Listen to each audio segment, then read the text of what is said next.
We back. You said get limited.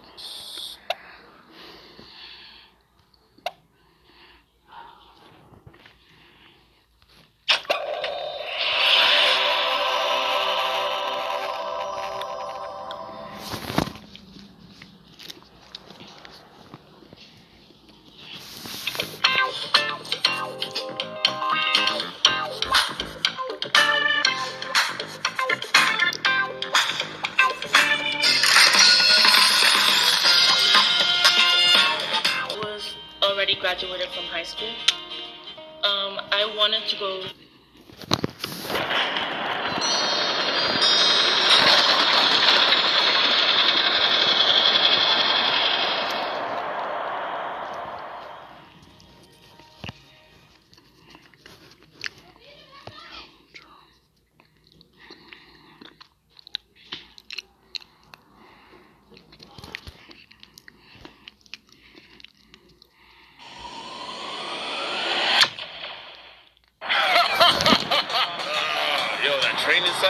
That training session was pretty dope. You know what? I'm proud of you. Your skills are improving every day. Look at this insane guy. Show me.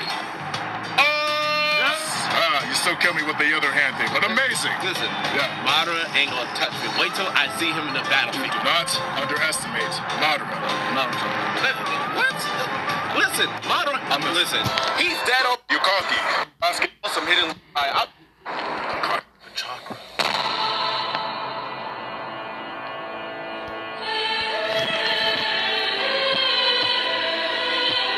This world shall know pain.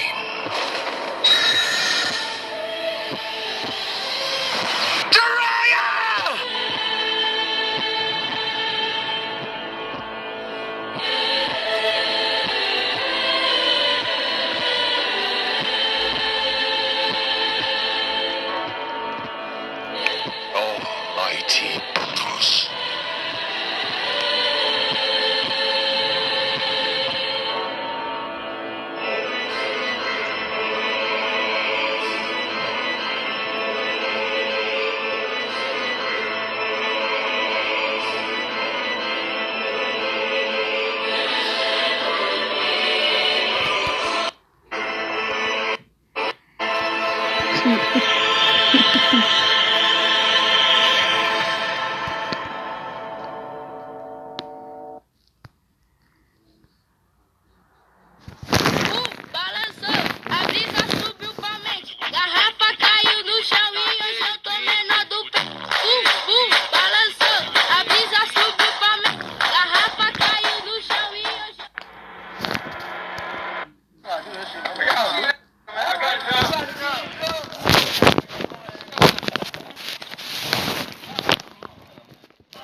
Your favorite restaurants now deliver with DoorDash.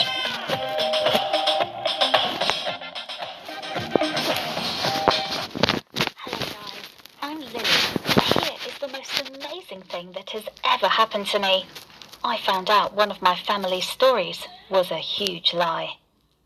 I had a really big family. Decades ago, my great-grandfather came to the United States from Romania. Keeping family ties is kind of a national trait for us too, but the main thing is that everybody loves each other a lot. Now we all live near each other in the same town and get together on every holiday, or just whenever we feel like it. So between all my aunts, uncles, grandmas and grandpas, there are very few people that I haven't met. Some of them died young. One of my uncles moved to Europe and stayed there with his family. Well, we did talk on the phone once, while the others are here, and we see each other every week. The only blind spot in my family tree has always been my dad's father, my grandpa. My family was not all that willing to talk about him. The thing that I do remember hearing was that he died in the war, but no one would even say which war that was. And I didn't take much interest in this until my first year of high school. It was early November and Veterans Day was coming up. Our history teacher invited us to talk about war veterans from our families, if we wanted to. I thought I'd love to talk about my grandpa, who I'd never met.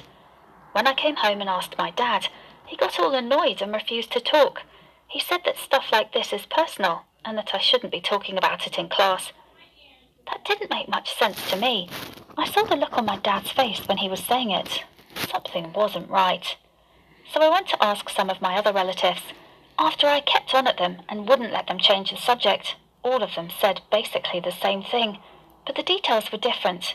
Aunt Angie said he was in the infantry. Grandpa George said he was in aviation, while Grandma Anne said that she could not remember. But what was more striking is they didn't even mention the same war.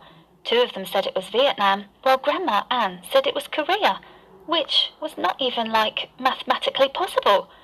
And when I pointed out their contradictions, they said something like, "It was a long time ago. It's hard to remember." No. Wait a minute. Nothing is ever hard to remember when it comes to my family's history. Something was not right, and I was the only person that was going to figure this out. I started my own research. I looked through lots and lots of veterans lists from Vietnam and Korea. All I had was his last name, and I found nothing. Then I made a couple of phone calls to the local memorial foundations. They looked through their archives and didn't find any mentions either. That was where I got even more excited. What if my grandpa was still alive? And if that's true, then why did he separate from the family? After nights of Googling, I was so desperate I switched to searching on Facebook. I mean, I know that wasn't the most logical thing to do, but everyone I found with the same surname were either my family members that I already knew or some people who couldn't be my missing grandpa. Unless he had an anime profile pic. Of course, I did not tell my parents or anyone else what I was doing, and nobody asked, thinking I was satisfied with their answer. A couple of weeks into my research, I was at the table at another family gathering. They were discussing some of our distant relatives that live in Romania, and a thought struck me.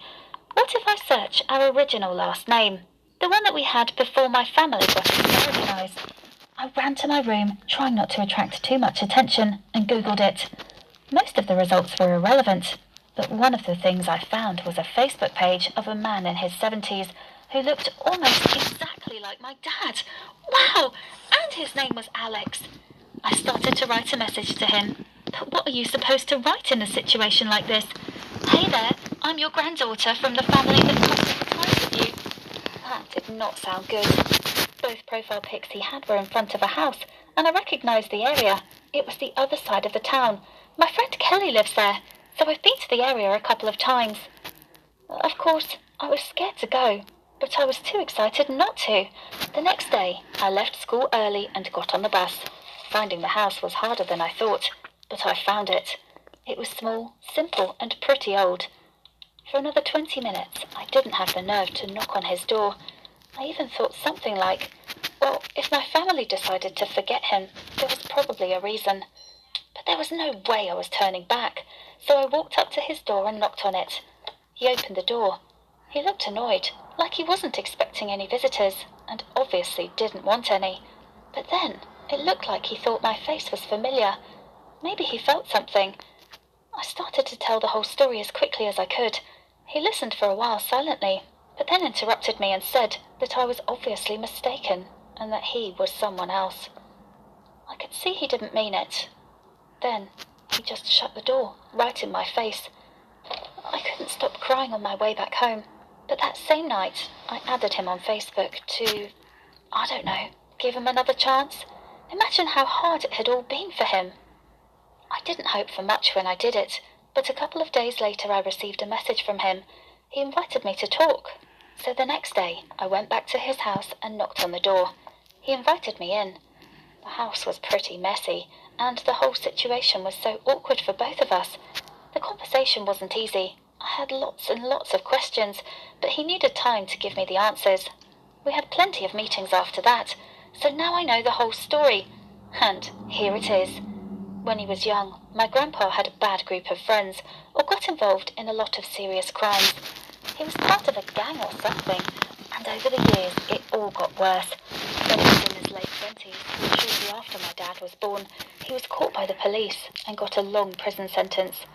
A lot of his crimes that had been secret, even to his family, were now out in the open.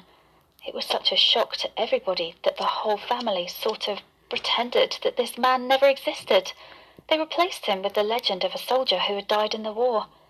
When Alex was released, he was already in his 60s. People at the local community centre created a Facebook page for him to help him feel less alone. And several years later, I found it. I knew him as a sad man who was full of regret. Our meetings lasted for about 6 months, and none of my family knew what I had been doing. I'd already been thinking about introducing him to his son again, but Alex died of a heart attack. It seemed that us getting acquainted brought a little more peace into his life. I finally told everything to my parents after he died. At first they got mad and stuff, but over time my dad started to ask questions about him and learned a lot about his father's life. Over the years, the whole family has even started to visit him at the cemetery. Nothing as amazing as this has happened to me ever since. If your family has legends that you are not sure are true, share your stories in the comments and subscribe to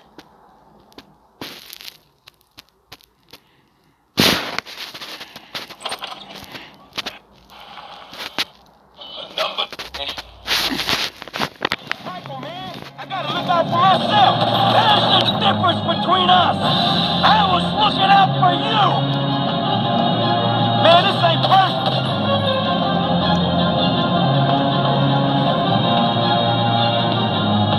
Why you going up there?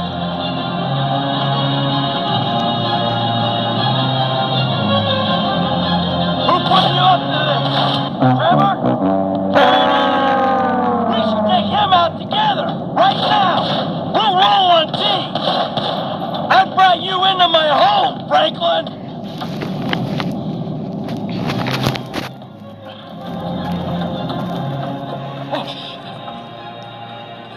Come on, you prick. I taught you everything you know. Not everything. I was here long before you, and I'll be here after your ass. Well, we'll see about that, but I'll take you every time. Every fucking time! Yeah? Fucking ain't right!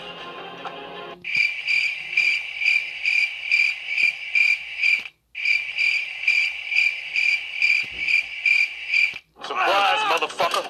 You man, I was your I was stand down the barrel of your gun any fucking day, you motherfucker!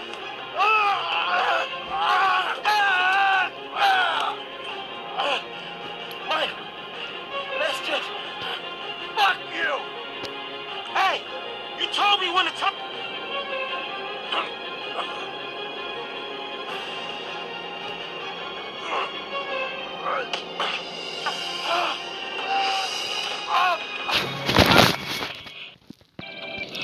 Kinda caught up in shit. Real crazy, homie. But it's dealt with now.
Wow, Adam, big There boy. we go. Feels like it's all your fucking money. Right now, right now. You want a car right now? You want a car? Yo. Yo. Fuck. Yo. Yo. Fuck you, little bitch. How dare you? Don't you fucking pull up on us with no fucking gun, you little bitch. Fucking fool. What is wrong with you? Yo, Chris. Fucking little bitch. I was fucking shot this fucking dude. 20 years Serious? Now it's everybody flocking in a Yo.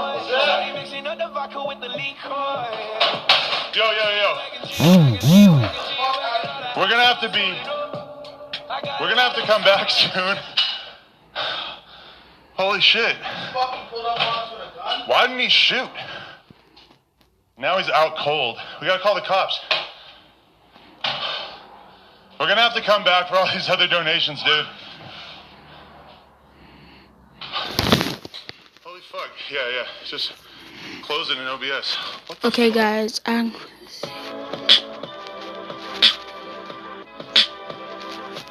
What's up, fams? We gotta talk about this. And if you guys are new to the channel, make sure you guys hit that sub button. And shout out to my gang. Now, Russ, is that you? Your favorite restaurants now delivered on DoorDash.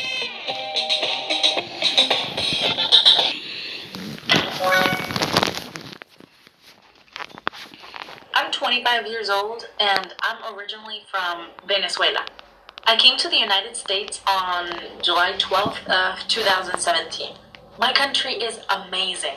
It has beautiful places to visit, lovely climate, and beautiful people.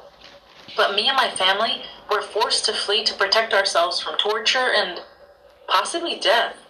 It all happened because of the raids and protests that were happening in my country at the time, which started because even though people had money to get food, clothes, and basic necessity items, we couldn't find them. We knew so many people that worked in banks, hospitals, schools, but were still found eating out of the trash or putting that food in bags to bring to their families. All the pain, all the injustice became too much, and I was angry. I decided that I had to make a stand against everything that I knew was wrong and against the people that were hurting my country. You have to understand that the people that were in government positions weren't doing what they were supposed to, which is to protect their citizens and help their country strive and grow better. That's when I decided to join an activist group that would always go out during the protests, but I knew that it had to be done if we wanted to see change. But it was also very scary because many people died. There was this guy, I really didn't know him. He was part of the cause, part of what I had been fighting for. A National Guard pointed his tear gas bomb gun at him, and he just fired. All I saw was a big splash of blood in his eyes that looked at me while he was falling back, feeling how his life was ending. I rested his head on my lap and began to sing a song. From that moment on, I sang at every single protest and began to pray in every single speaker or wherever people could hear me. I would pray and ask God to help us, to protect us.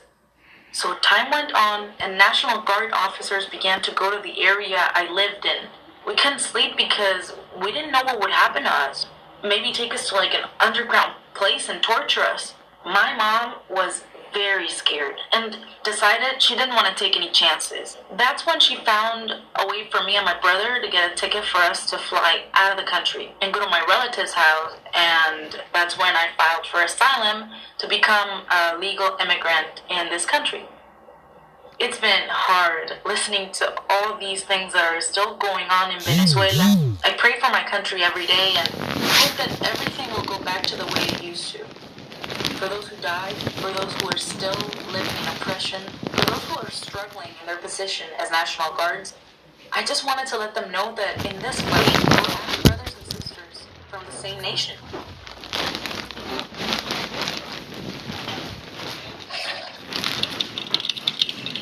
Oh my god, we totally jumped off the cliff and had to swim all the way ashore because the dog chased us all the way again.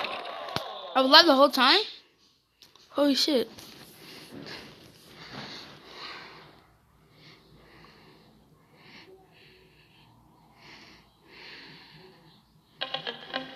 Your favorite restaurants now